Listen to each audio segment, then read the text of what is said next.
What's up, guys? Remington Keyes here. Thor Ragnarok is out today, as you all may know.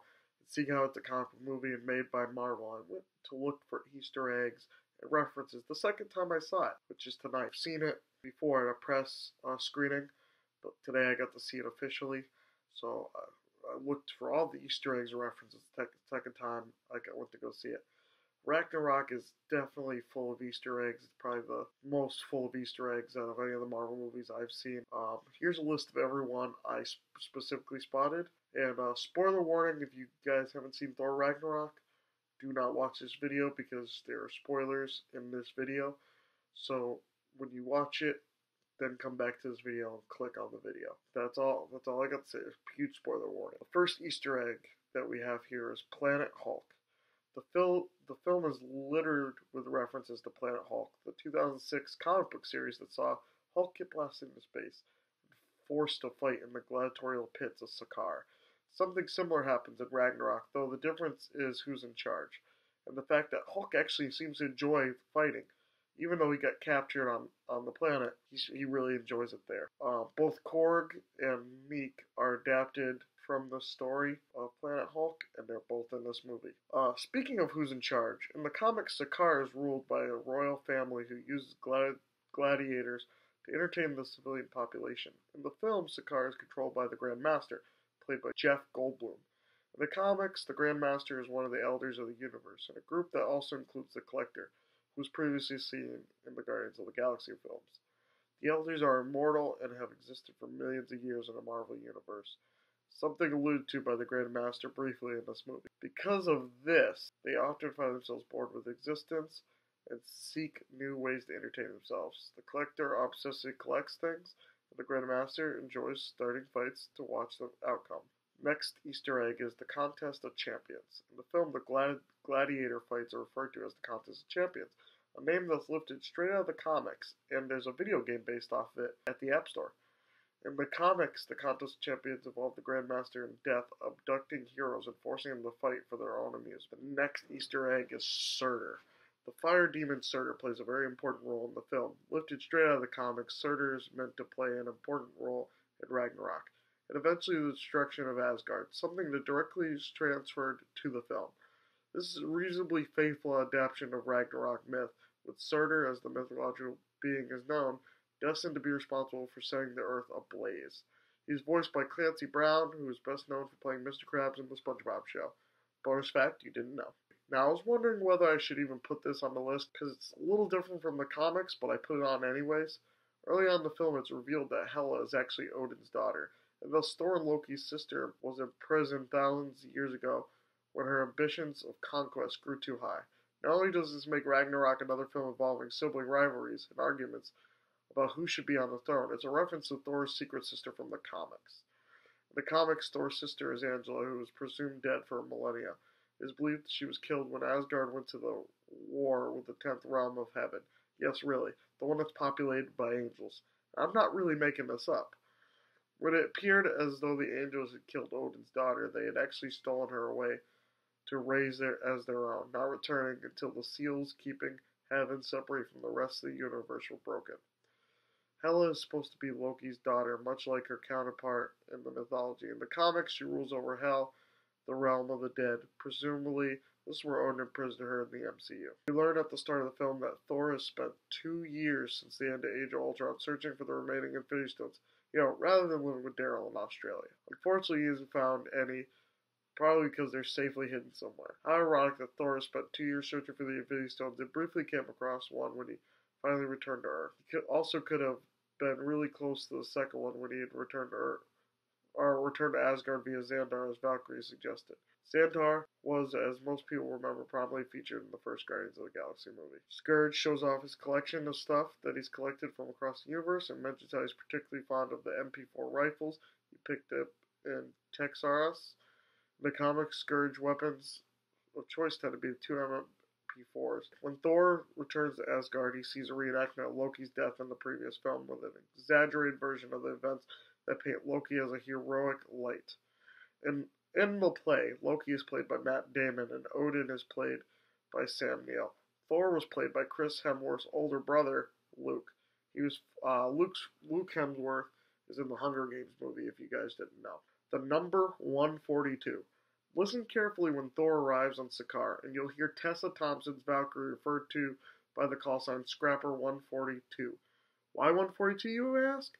That's when the most famous version of Valkyrie character debuted in the pages of The Incredible Hulk. And it's weird, they have a really good relationship in the movie. Hulk is introduced in the Contest Champions. He's called the Astonishingly Savage.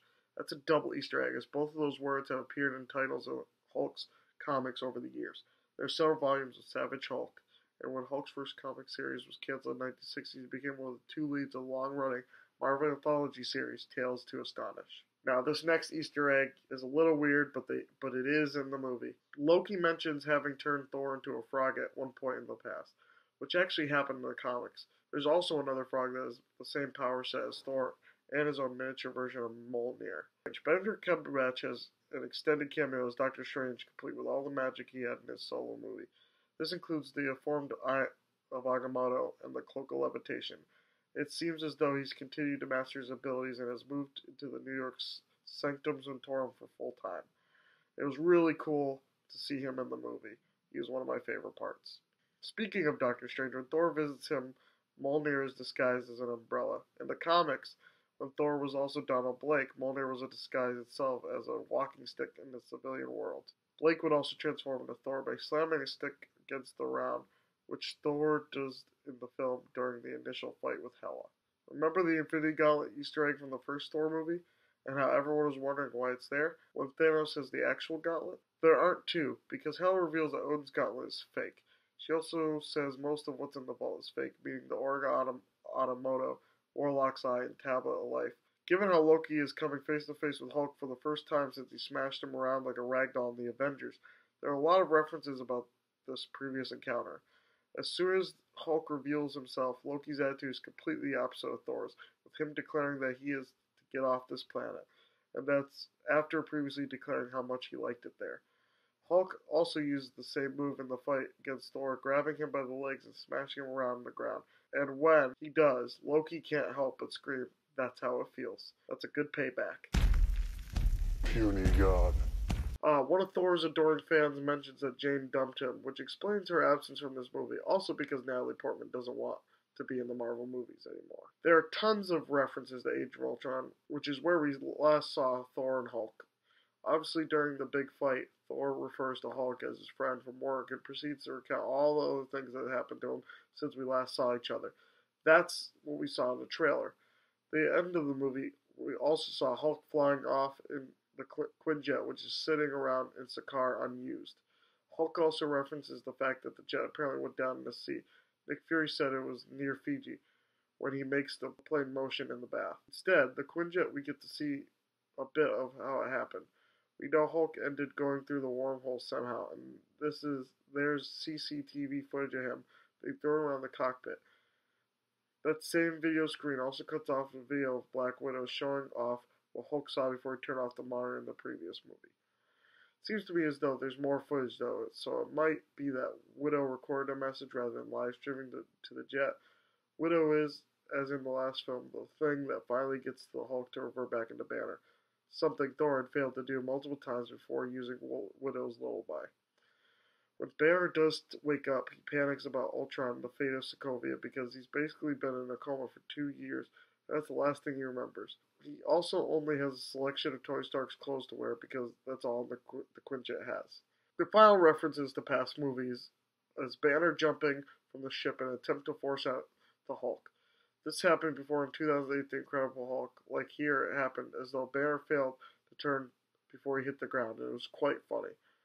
Also, the design of the Hulk in this movie is the exact same design from the Ang Lee Hulk movie, which is another bonus Easter egg. When Tony and Thor finally end up on the same team in the Avengers, Tony slaps Thor on the shoulder and says, "No hard feeling, Point Break, you've got a mean swing." This is a reference to Patrick Swayze's hair in Point Break, which is similar to Thor's. That reference comes up again when Thor is trying to get past the Quinjet's authentication. Damn you, Stark. When Thor revealed to the Grandmaster that Loki is his brother, Loki emphasized the fact that he was adopted and isn't technically Thor's blood relative.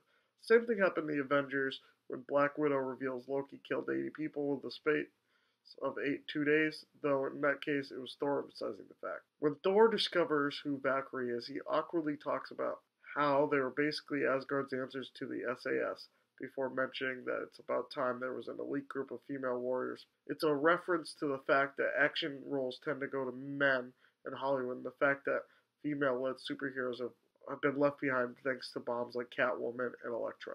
We get a Stan Lee cameo. Stan Lee seems to be Sakar's resident barber, cutting Thor's hair ahead of the battle against Hulk.